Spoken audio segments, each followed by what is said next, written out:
to get an idea for the various architects' work. We chose the architect. Then we moved on to a process that took about 8 months to develop educational specifications, which were key to this whole process, and which were time-consuming, tedious,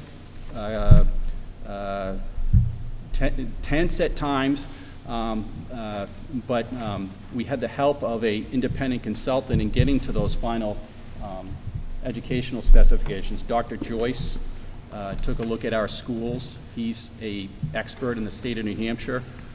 He was a superintendent here for a long time and consults for school districts on programming and building. And Dr. Joyce did a study in the fall of 2015. He and his team of PhDs went into both schools, both while they were operating, to see how they functioned in practice, but also when they weren't. They looked at every inch of those buildings. They talked to the faculty. They talked to the administration.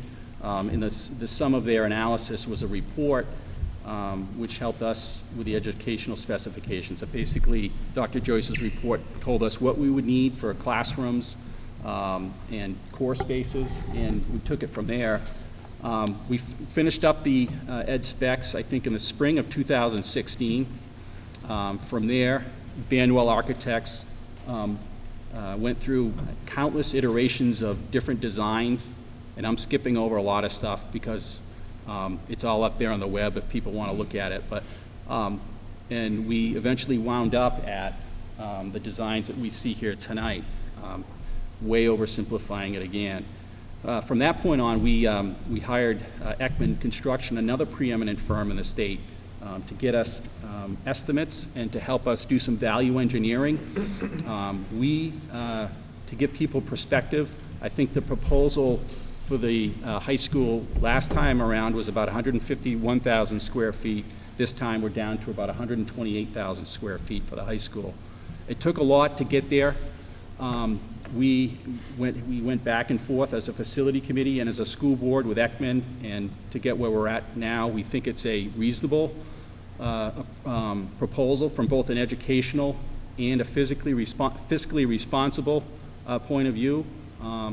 We hope it's something that we all can live with, but at least we hope that you understand that our goal was an open process to get you the information that we'll shortly be voting on in March.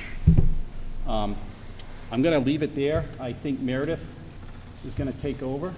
Sure. Does someone want to read in the warrant article before I do that? Number 2, Article 2. Article 2, to see if the Newmarket School District will vote to raise and appropriate the sum of $38,943,083 for the construction of one combined project consisting of new additions and renovations to the elementary and junior and senior high school, and authorize the issuance of not more than $38,943,083 of bond or notes in accordance with the provisions of the Municipal Finance Act, RSA, Chapter 33, and authorize the school board to issue, negotiate, sell, and deliver such bonds or notes and determine the rate of interest thereon and the maturity and other terms thereof, to authorize the school board to apply for, accept, expand any federal, state, or other aid that may be made available for said project, and to comply with all the requirements related thereto.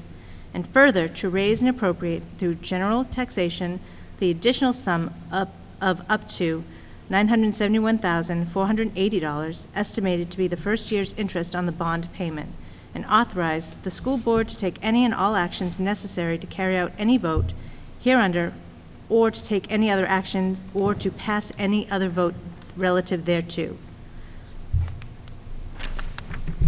Okay.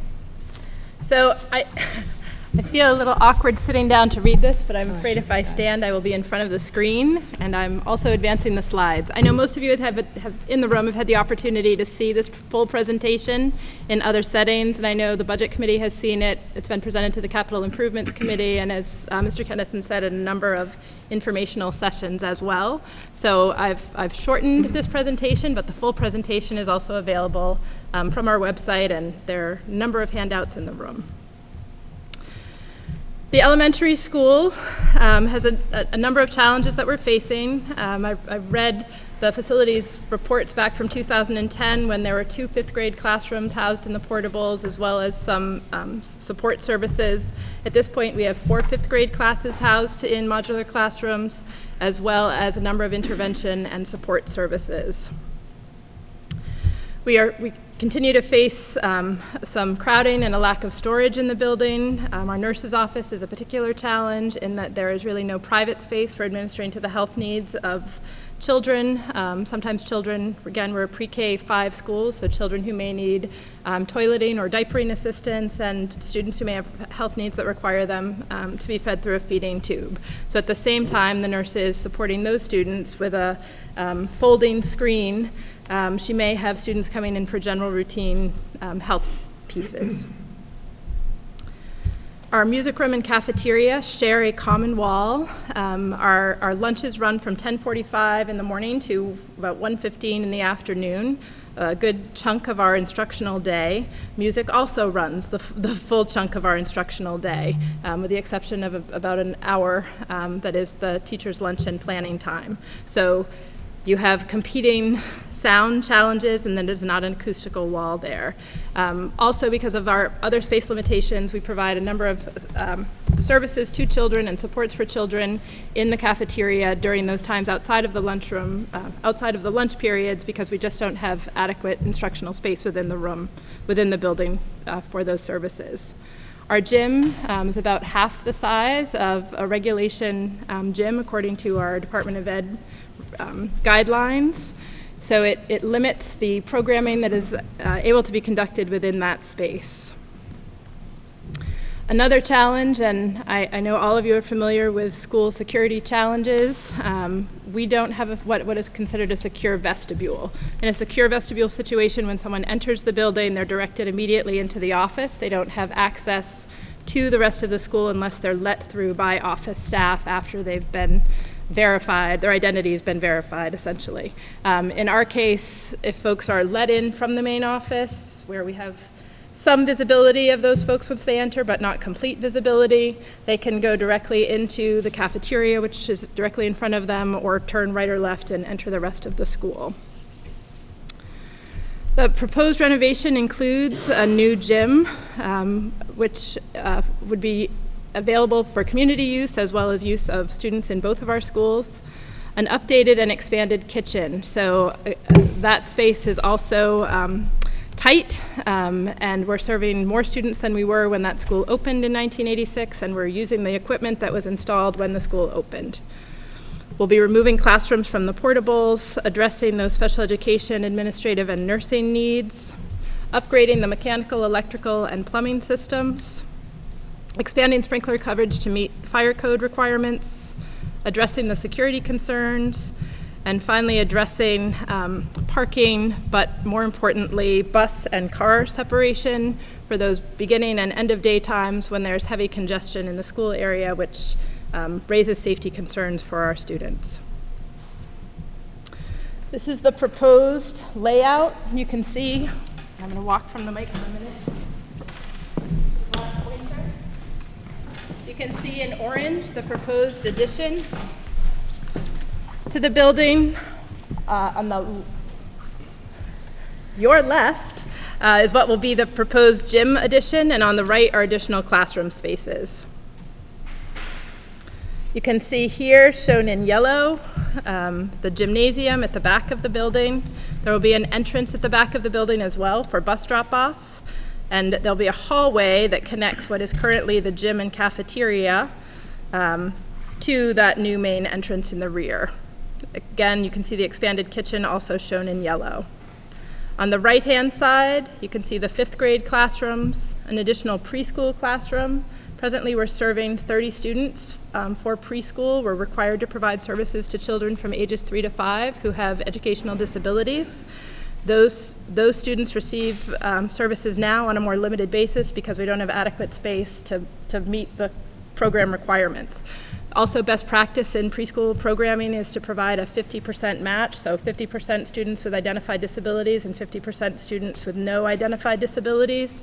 And those students pay a tuition to attend our school. Again, in order to accommodate that best practice, we need the additional space. You see in green, also in that back corner, what's been labeled as a flex classroom. We expect it largely to be used as a robotics STEM laboratory, a space for project-based learning. But in those years when we have bubble classes, as we currently do in both 5th and 3rd grades, where we have 5 classes at each of those grade levels, we expect that that space would be used as a classroom. There are some other renovations you can see in orange, the nurses and administrative offices where we improve those layouts, and the areas in green are special education, occupational, physical therapy, and speech and language spaces. There's a rendering of the outside of the building. That's showing the back entrance of the school where there's a new bus loop that comes around and drops off students in the rear. Oh, thank you. Okay, that's a quick summary of the elementary school. The junior senior high. Here we have a similar challenge with the main entrance being separated from the office area. So again, we want to address that security concern through the addition and renovation process. One of the challenges there is that our delivery entrance, service to the kitchen, dumpsters are located in that same main entry area, where we again have commingling of bus and parent traffic at beginning and end of the day. If you have walked through these buildings when school is in session, particularly when classes are changing, you know that it's crowded. I walked someone not from town through the building yesterday, and we happened to be in the wrong place at the wrong time, and it was a little difficult to navigate the corridor. Students aren't permitted to carry backpacks through the hallways because there isn't space to navigate. Again, here we have challenges with storage. Storage is that the upper photo shows our music and band room, which is a dual purpose room. So all of our instruments are stored in there, choral music, music stands, piano, scenery for the stage lighting. It's a busy place. Also, because of the elevator addition, we lost some additional storage space, and so we're using a great deal of storage space within the showers in the locker room area. We have a number of spaces where our classrooms, this is a middle school classroom, and our laboratory spaces are smaller than state requirements. Our instructional technology lab, shown above, what some of you might know is more of a traditional wood shop, but it's broader than that today. That space is very crowded. To safely operate the machinery and equipment that you're asking students to use in that room, you would want a space that's basically double the current size. Again, our kitchen was built several decades ago for a different school lunch program than school lunch requirements are today. It is too small. As a result, our freezer is located outside of the building, which isn't particularly great for wear and tear on that freezer.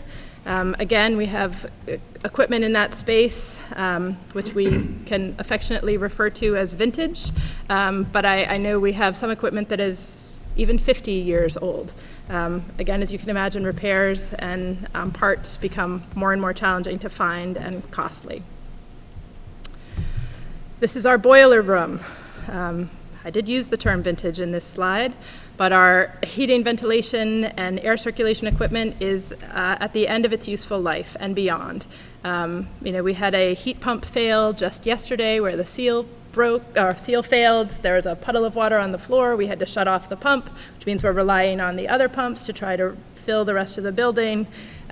Fortunately, it was a warm enough day that we didn't overtax the system, but those are the kinds of challenges we face on a regular basis. The mechanical room itself that houses our boiler plant does not meet current fire code, so that room will need to be demolished in order to put in a new boiler plant. We also have no boiler redundancy, so if our boiler goes down, school is most likely going to be closed until we are able to bring it back online. I will also add electrical distribution is mentioned there. I believe we have 4 disparate electrical panels scattered throughout the building. When you have an electrical problem in the school or you wish to make upgrades, it is not the cleanest, easiest way to approach that. So the proposed renovations to the junior senior high include some additions for new spaces, renovations to the existing rooms to address the program needs, and that includes resizing some of those smaller classrooms. So there's a space, for example, where 3 classrooms become 2 in order to meet those state space guidelines. Envelope upgrades to the building, including insulation and replacement of windows, new mechanical, electrical, and fire alarm systems, updated sprinkler layout, again, additional parking, and you'll see in the drawing that we're proposing that the staff parking be placed across the street at the Carpenter property to allow us to take full advantage of the physical site here on this side of the road. Improved bus and car drop-off, I'll show you that in the drawing as well.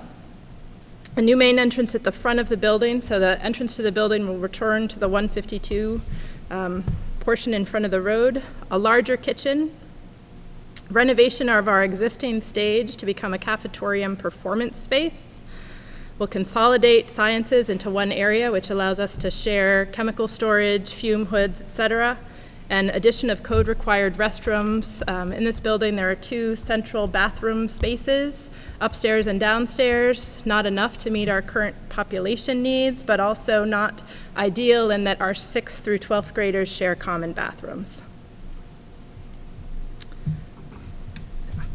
It's a little small. Again, you'll see the additions here in orange, staff parking across the street, a bus loop in the front of the building. This is a maintenance shed that is also relocated across the street.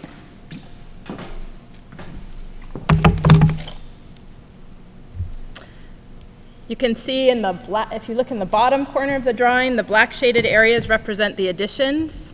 So we're looking at music space here in the back or in the bottom corner of the drawing, a separate middle school wing, essentially. So as we put in these additions, we're being thoughtful about separating middle school from high school to the best extent possible. In the center of the building, you see art spaces, additional bathrooms, music spaces, a media center, so that those spaces that are used by students in grades 6 through 12 are towards the center of the building. There are also spaces that are most commonly used by the public, so public access is also centrally available through the entrance by the gym.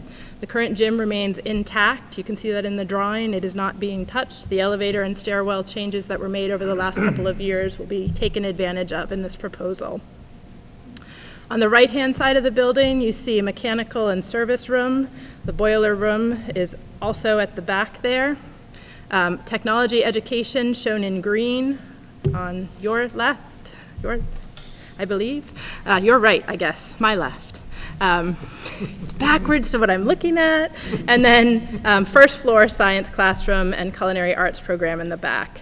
Again, special education shown in the deeper green. This is high school special education on the first floor. On the second floor, you see largely the high school classroom spaces. Again, some renovations of those older spaces in the 20s and 50s part of the building, where some of those classrooms are consolidated. Teacher rooms added that separate sort of a copy room from a lunch room and meeting room function, and middle school classrooms on the second floor as well. Again, you see those high school science classes located adjacent to one another.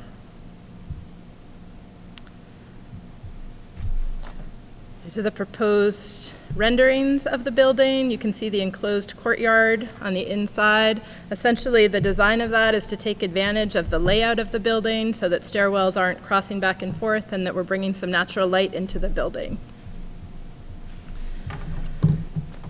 Phasing, and I've cut this down to only a couple of slides, though I will say that detailed phasing information is available on our website. The elementary school renovations and additions are projected to last just over a year, beginning in June 2018 and wrapping up in July of 2019. Those would begin with work essentially on the parking lot area, the bus loop area, as well as a little bit of the renovations, and then the foundations for the additions would be accomplished during that first summer. While school is in session that year, well separated from the students with construction fencing and temporary walls, those additions would be finished, and then the finishing pieces would occur during that next summer. The junior-senior high school project is a bit more complex in its phasing, much bigger space. That project is projected to last from April of 2018 until the winter of 2019, really early into 2020, which is still the 2019-20 winter. Again, we're looking to do the additions primarily during that first summer, construct the shell of those. There's some work to do, obviously, with our existing boiler room area, so that has to be demolished, temporary boilers brought in, a temporary boiler system brought in while that is completed. The core and summer classroom renovations would happen through the summer of 2019, and then we would finish up the interior during that next winter. Costs. Again, detailed breakdowns of these costs are available on the newmarketschoolprojects.com website, which can be linked to from the school home pages. The total elementary school costs of $10,502,402. Junior-senior high school project, $28,440,681. For a total bond cost, as proposed, $38,943,083.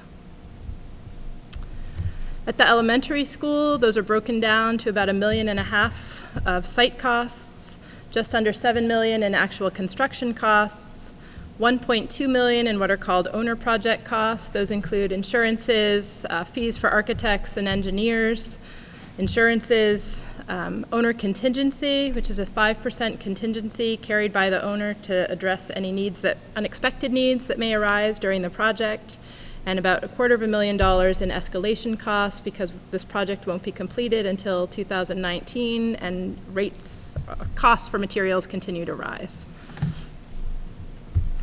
The junior-senior high school project has about $2.7 million in site costs. That includes relaying a septic line on the property, $21.1 million in construction costs, just under $3 million in those owner project costs, about $1 million in the owner contingency, and just under $700,000 in the escalation costs. Again, a total of $28,440,000 plus dollars.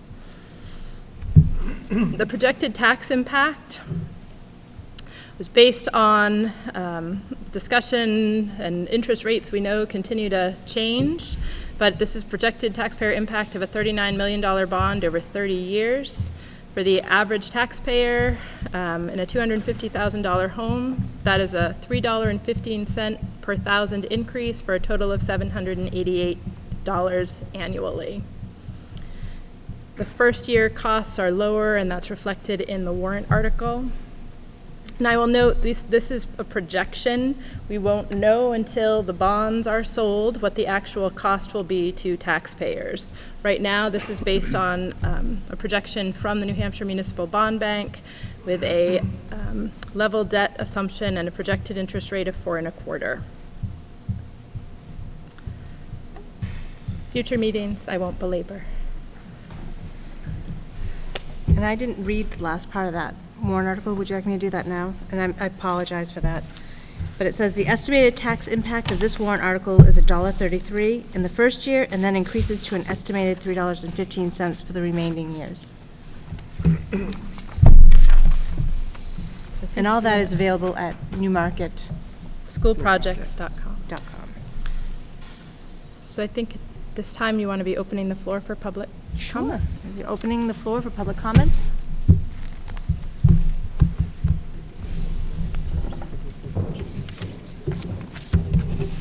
Hi, Amy Thompson. Okay, we are talking about level debt. The level debt, according to the sheets, I actually had the latest numbers run with the New Hampshire Municipal Bond Bank. I believe Matt Angel ran them, so they're available. I think you probably have them. Yeah, I think they matched the numbers that the school board's projections were based on. That yours were These based. are dated 1/9, so it was. Yeah, the rates were the same. I think the difference was that yours were done on a calendar year basis as opposed to a fiscal year basis, so you have to make some adjustments for that. Right, but close enough. Interest rates match. Over 30 years of level debt, the total repaid is $69,879,000. Over 20 years at level debt, the repaid at level debt is $53,756,000. I can appreciate the superintendent and school board wanting to keep options open to negotiate, as they explained, the best possible rate and term. I can also understand efforts toward keeping the yearly tax rate as low as possible. I've heard some comments that whatever it is on the warrant, a lot of work has gone into the proposal, and it needs to be done. So to paraphrase, don't vote for it no matter what. And I've heard the rationale of spreading the cost to future users, that it's at least an appreciable asset. And I've heard some comments, even from those for whom $79 million previous cost was too much, that $64 million to $69 million now is okay, because it's for 2 schools and people put in a lot of hard work. I have said that I have no problem with an ad reno, and I would agree that it's needed. What I have not said is that I have some problems with the amount of renovation and a few other things. But on balance, I'm not drilling down on that. My focus is the financing of what is now $39 million and the warrant article's wording leaving the term open-ended to a 30-year term. I do not see how spending $12 to $16 million more in interest over 30 years to keep the tax rate at an average of $318 per thousand rather than an average of $367 per thousand is fiscally responsible. For an average property, which I have, at an approximate value of $250,000, financing over 30 years saves me 50 cents per thousand, which is $125 a year versus financing over the 20 years. Great. I may be dead in 15 to 20 years. Thinking only about myself, I will spend less in the short term. But at today's rates, it is 10 years longer payment of $3.18 per thousand passed on to our kids, for one thing. On an average home, that would be $800 per year, on top of whatever the rest of the tax burden is by then. And who knows if that will even still be the average home price. So many residents of this town have been here for generations, and I know of several who expect their kids might want to be too. I wish they were as willing to be here to speak up for them as I am. But regardless, how does it make rational sense that we care about our kids now, but set them up for financial hardship in the future? Then, the really big scary picture. A 30-year term will also end up costing everyone in town an additional $12 to $16 million in interest only, for which we get nothing tangible. We get nothing that we have heard for the past few years is so important for Newmarket. No roads, no water, no sewer, no new fire department staff, no new police officers or teachers, no new sidewalks, no added town grants, no additional welfare funds, no beautiful conservation land for recreation. Nothing. $12 to $16 million worth of nothing, except to save me about $12 a month. Fiscally responsible? I don't think so. Foolish and short-sighted? Absolutely. I strongly recommend the warrant article be amended to specifically state that bonding will be for a 20-year term. Thank you.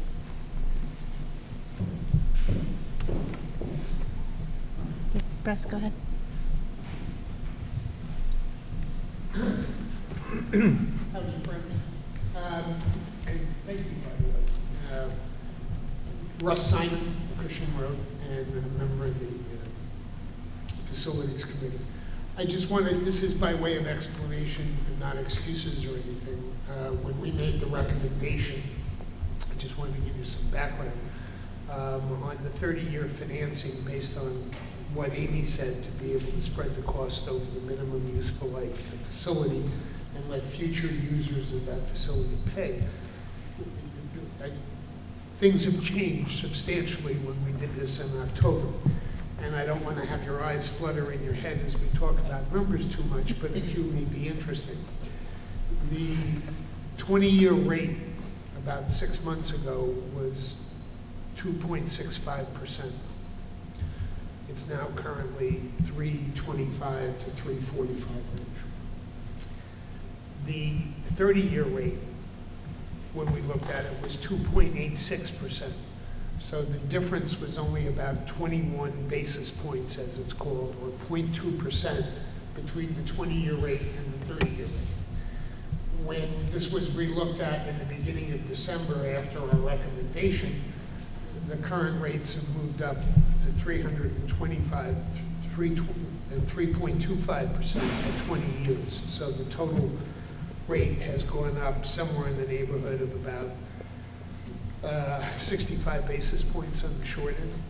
On the 30-year rate, it went from 2.86% to 4.25%. And without trying to get through all the calculations, we had about 0.2% difference between the 30-year rate. So when we looked at it, we looked at a recommendation that would have had a tax rate down in the 2.6 range, $2.60, versus a $3.40 rate at 20 years. And today, that difference is 5 times what it was. It's virtually a 1% difference, and has created what Amy has brought to our attention, the numbers and stuff like that, that it's almost tripled the amount of difference between the 30-year bond interest rate and a 20-year bond. And the reason I wanted to provide that information both to the public and to the Budget Committee is when we first made the recommendation, not only did I think it was sound, and I still do, but wanted to challenge the warrant article that it gave the school, okay, the right to decide at the last minute whether it wanted to change. They weren't bound by the recommendation of the Facilities Committee. Now that I see what's happening, and personally, I got to tell you, if you think things are in a state of flux right now with interest rates, the next 3 to 6 months is going to be a doozy with the new president on board. I can guarantee that. And every day may be a new story on what the differentials are and where the rates go.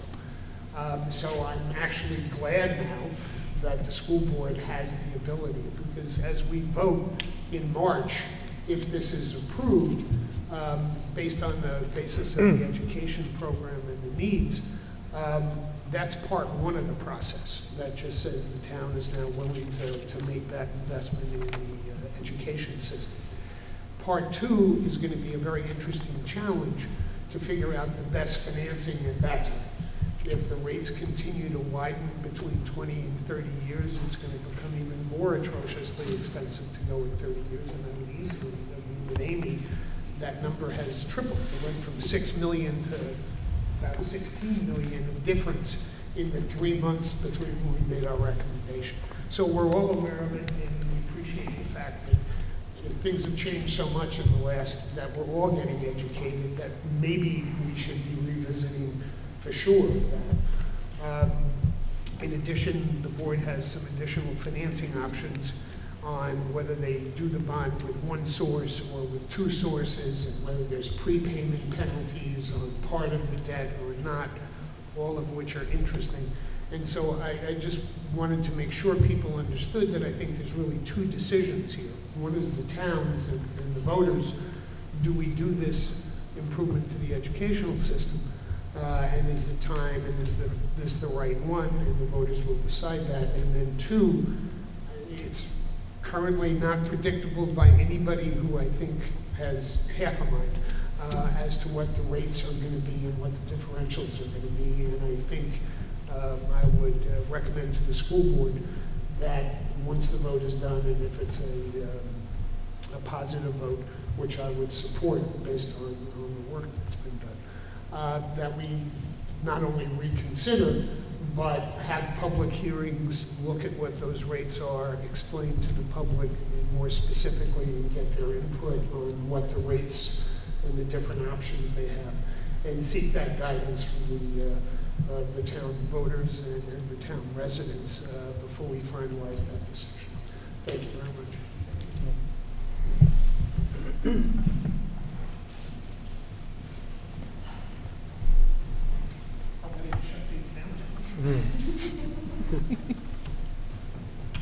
Matt Evangelista from Folsom Drive. First of all, I'd like to say, Mike and your whole group, you did a great job. I remember the phone call we had almost over a year ago where I said you probably missed the boat and you don't want to stay off the boat, you want to get on it. I think, and what the facilities committee did this time was great. I think you nailed it and you're still on the boat, but I think I could hear the expression of concern over the cost, and I shared some of those with the facilities committee about the soft costs and whatnot, but I think what Russ had brought up about the volatility of the bond market is critical. I think if you need to start committee, you need to make sure he's on board for that bond negotiation, because I still think you can win there, but I still think, you should look at doing something as a board. I support the admin, I always have. I've been a big proponent of it because I realize the frustration that some of the clientele and the residents in town have, because the economy, when it went down, I went through the same cycle. We're on top, then we went to the bottom, and now we're starting to swing, especially after the last election. I know that some people may disagree, but I know we can make things great again. But I think that the economy is going to take a swing. I think there's still a lot of people that are struggling, but I think you resolved the issue, Mike, with both projects. I think you nailed it. So I would think that there's discussion over 20-year versus 30-year. I agree with Amy, the short term is better, but I didn't think the bond market would support a 20-year bond for the amount of money that you're asking. That was a question. No, I know that, but let me back up. I don't think they offer that 20-year in the amount of money that you're looking for. I question that. I always thought it was either a 25 or a 30. So that would be one question. So I don't know if the $7 or $12 million cost that you're going to have to incur because of the long term of the note is really going to amount to a lot in the long term if it's a 25-year bond. That being said, I think you did a great job.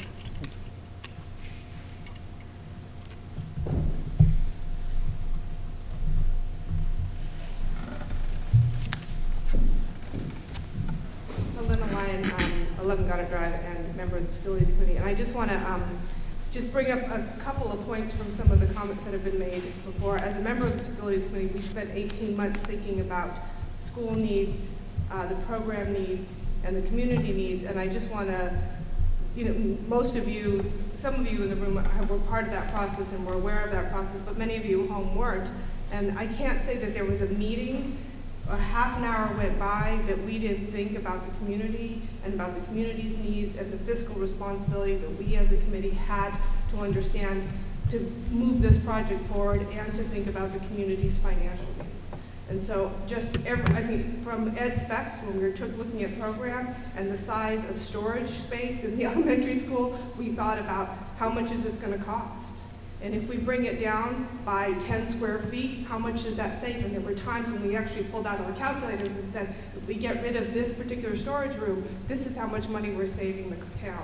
And we did that over and over and over again. We did that at the elementary school, we did that at the high school, we did that when we considered a new construction, we looked at site fee preparation costs, we looked at that when we did the hiring of Banwell and Eichmann, we looked at this in terms of, the finishes, we looked at this so many different times, and so cost was always in our mind.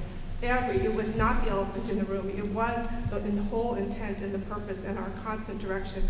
And we took our responsibility towards making sure that this was something that this community could afford very, very seriously. And I'll just say that every step of the way. And I encourage those of you at home that are thinking about this, all of those meetings are available. You can watch them and you can look at that very, very slow and very deliberate process with a mind towards, I mean, we did some things that were actually really painful, and I don't want to point out all of the compromises that we made, but one of them was thinking about fields, you know, and putting in new athletic fields, and we decided it was too expensive at this time. And so that was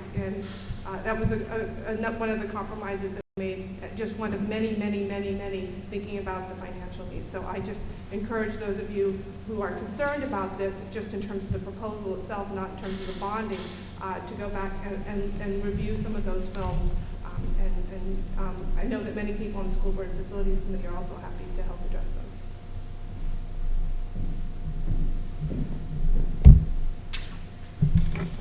Any other comments? So we can close. Mm-hmm. Then I will take a motion to close the meeting. We have to read the other warrant. That would be fun too, wouldn't it? But you don't have to do that. Oh, we don't do that. You can just close the public hearing. You're all set. All right, then I seek a motion. Second. All right, All those in favor? all those in favor say aye. Aye. Are you sure you don't want to read the other warrant? Okay. We end the meeting then. Take it away, Dan Smith. Good evening. Welcome, everybody, to the January 12th, 2017 meeting of the Newmarket Budget Committee. We will forego the Pledge of Allegiance, since I'm assuming no one's allegiance has changed in the past 45 minutes.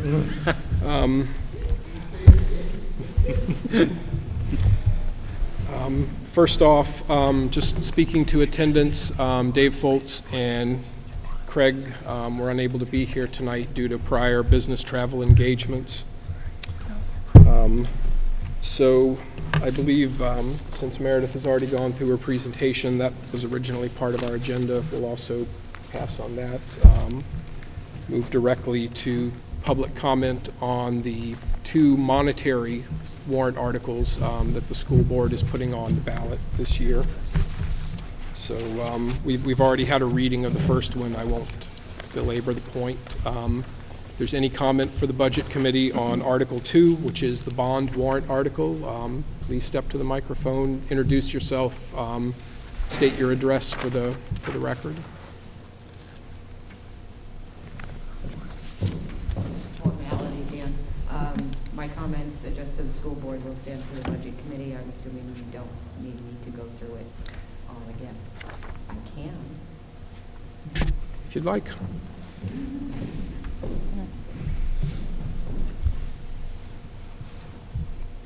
Any other comment on Article 2? Thank you, then. We'll do a reading of Article 3 since it wasn't read during the school board's meeting. Article 3, shall the Newmarket School District raise and appropriate as an operating budget, not including appropriations by special warrant articles and other appropriations voted separately, the amounts set forward on the budget posted with the warrant or as amended by the vote of the first session for the purposes set forward therein, totaling $17,926,113. Should this article be defeated, the default budget shall be $18,034,206, which is the same as last year with certain adjustments required by previous action of the Newmarket School District or by law, or the school board may hold one special meeting in accordance with RSA 40, 13, 10, and 16 to take up the issue of a revised operating budget only, recommended by the school board 5-0, and recommended or not recommended by the Budget Committee by a vote to be determined. Majority ballot vote required. Note, this warrant article, the operating budget, does not include appropriations in any other warrant article. If passed, it is estimated that this article will result in an increase of 98 cents over the previous year's school tax rate of $18.12, which will result in a new estimated tax rate of $19.10. If defeated, it is estimated that this article will result in an increase of $1.13 over the previous year's school tax rate of $18.12, which will result in a new estimated tax rate of $19.25.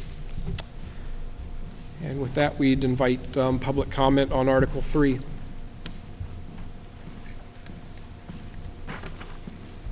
Seeing none, we will close public comment for the evening, and I invite a motion on Article 2. So moved. What are you moving?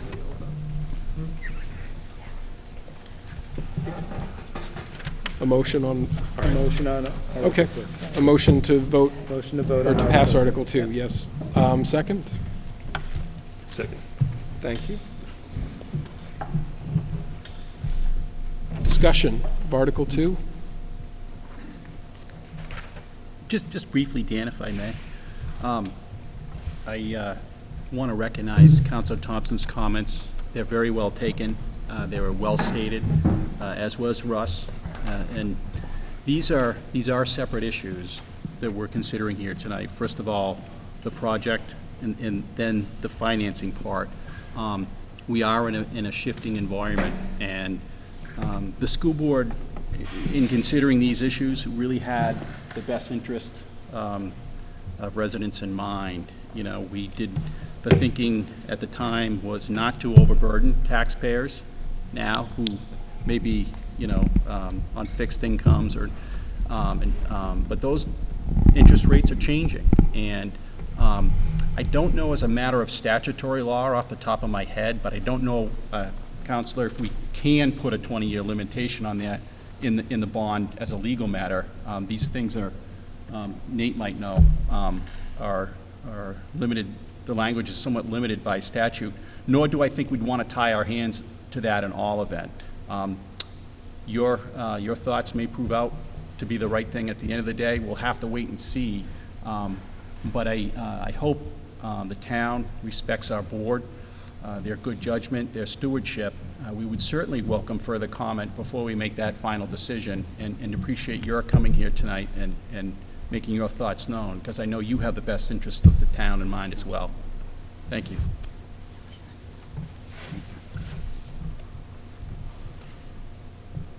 All right. All in favor of Article 2, please say aye. Aye. Aye. Opposed? We are unanimous, 9-0.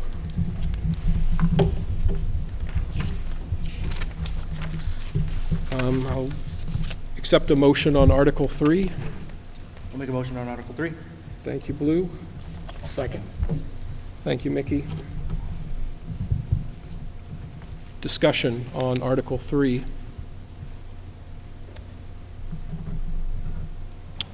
Hearing none. Will all those in favor of the Budget Committee endorsing Article 3, please say aye. Aye. All those opposed? We are unanimous, 9-0. At this point, I think this concludes our business for the evening. We had